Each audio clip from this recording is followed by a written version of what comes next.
Ayan, nakapagbihis na si mother. Lugaw ang request niya para sa kanyang lunch. Marasa? Ako di ko mauugad ko ini. Lugaw. Mauugad ko ini. Kasi magbalik anak tiyan.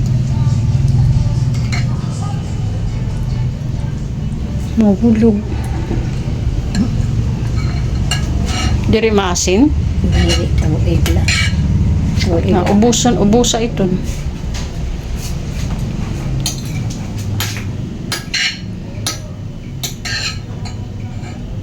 Good morning po sa ating lahat.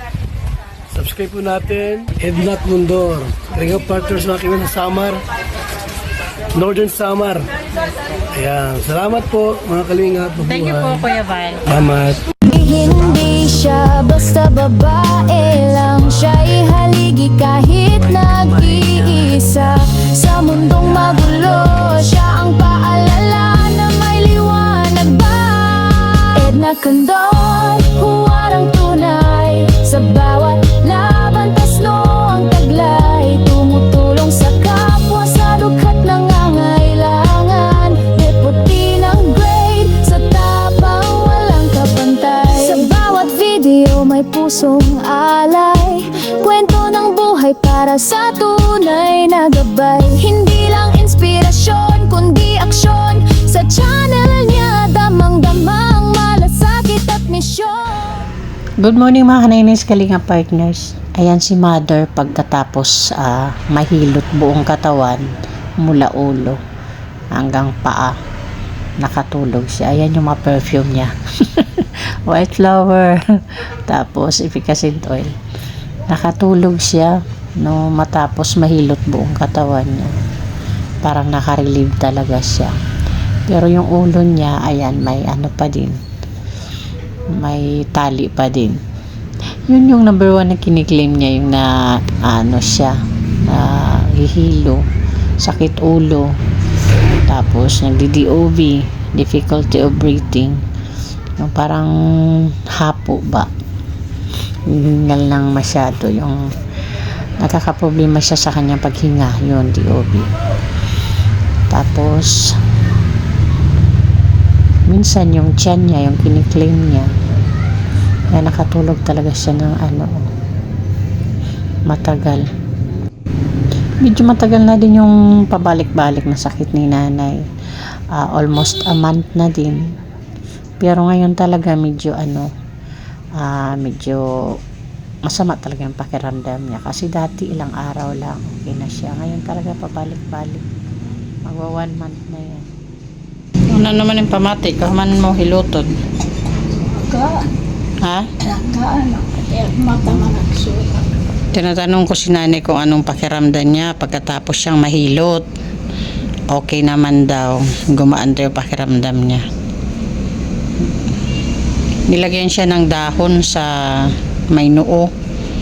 Ano yung dahon na yun, Nay? Ano tawag doon sa dahon? Ito, imbutang sa MDD na nito nga dahon. Herba Maria. Herba Maria. Tanong dito eh. Herba Maria daw.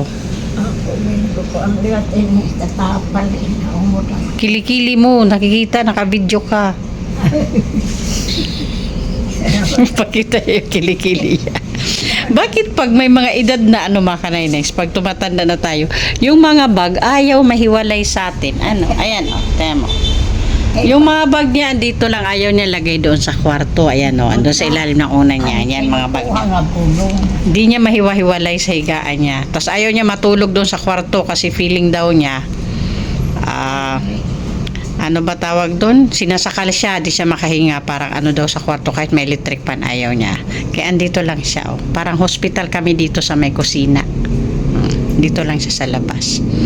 Naalala ko tuloy ako.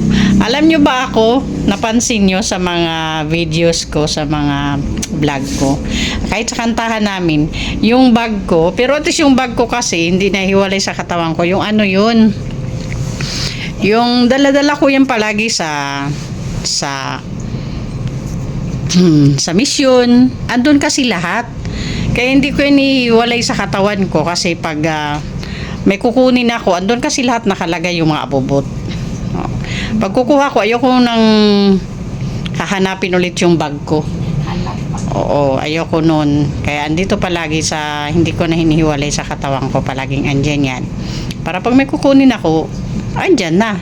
Hindi na ako maghahanap. Siguro pagtanda ko rin, ganito rin ako sa higaan. Andyan yung mga bag ko.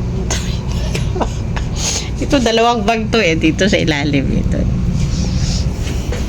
Lee, naalala kita, Lee. Ito, Lee, yung pabango mo, Pareho kayo ng amoy ni nanay. Palagi kitang naalala, Lee, pag naamoy ko si nanay pag nag-a-apply ng perfume niya. Ito yung amoy din ni Lee, mga kanay-nice. Para malaman nyo lang. Yung pinaka number 1 niyang perfume, ayan. Sabi ni Amba, pang senior na yung amoy ni Lee. Palagi yan. Ayan, mga kaninays. Hindi na si nanay sariling gupit ng kuko niya. Kaya gupitan daw natin.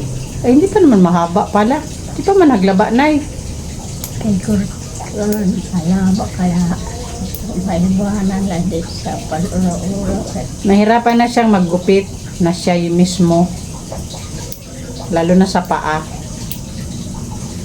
Kaya, Nasamay ka. takot siya baka masugat daw siya.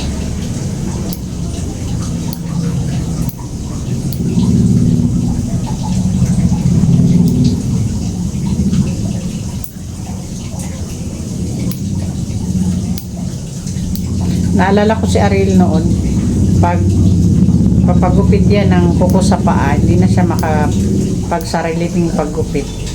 Ako na talaga naggugupit ng pasyente na siya.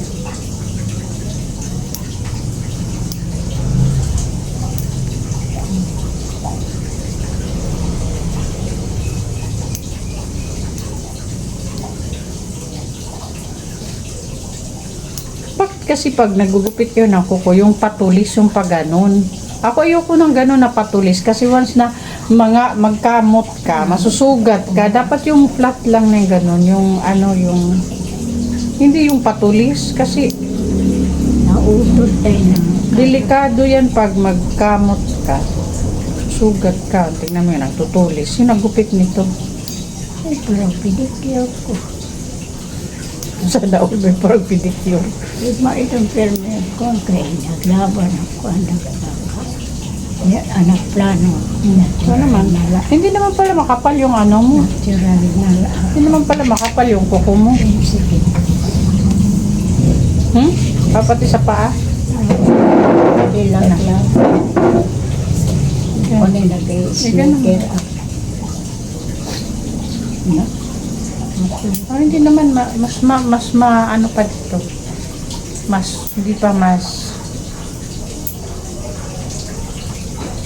Hindi pa mahaba. Wala na. Wala nga, putol.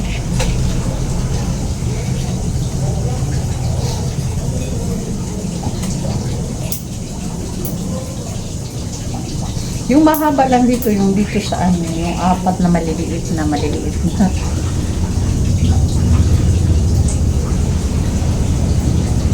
na. Salamat.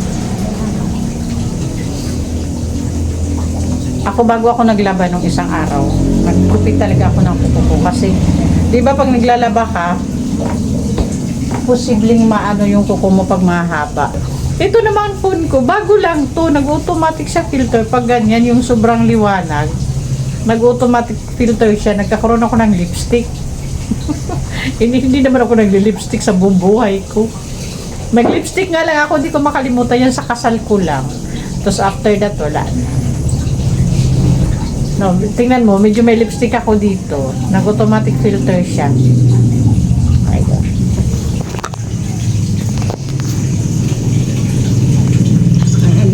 Pulbo ko rin. Basta naglabar ka na kanyan. Kada siyang pulbos. Mahilig to sa pulbos si nanay. Ako, hindi ako nagpupulbos Ayan, nakapagbihis na si mother. Lugaw ang request niya para sa kanyang lunch. Marasa? Ako di ko mauugad ko ini. Lugaw. Mauugad ko ini. Kasi magbalik anak tiyan. Mahulog. Diri maasin. Dili tuig lang. Tuig lang. Ubusa ito.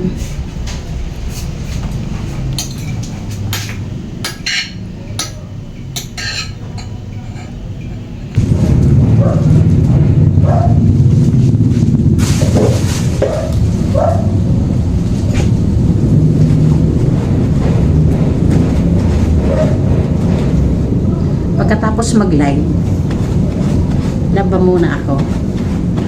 Labhan ko muna mga labahan ni pasyente. Medyas niya ang haba. Hanggang dito. Hanggang dito yan. Kasi giniginaw daw siya. Kaya kailangan, nakapants na siya, may pantalon na, may medyas pa. Naisip ko tuloy, ano kaya ako pag abot ko sa edad na gano'n? Ganon din kaya yung ano ko. Yung OOTD ko. Joke lang. Ganon talaga rin, di ba? Pag kanyang malidad na, lamigin na. Kaya kung yung mga kaninays, Kalinga Partners, wala muna akong mission. Mula nung ma-emergency room si nanay, nagmi-mission pa ako paglabas namin ng emergency room kasi may naiiwan pa ako kasi kay nanay dito, may kasama pa siya. Pero ngayon nawala kasi kaming kasama dito, si Pimpim busy na din sa school.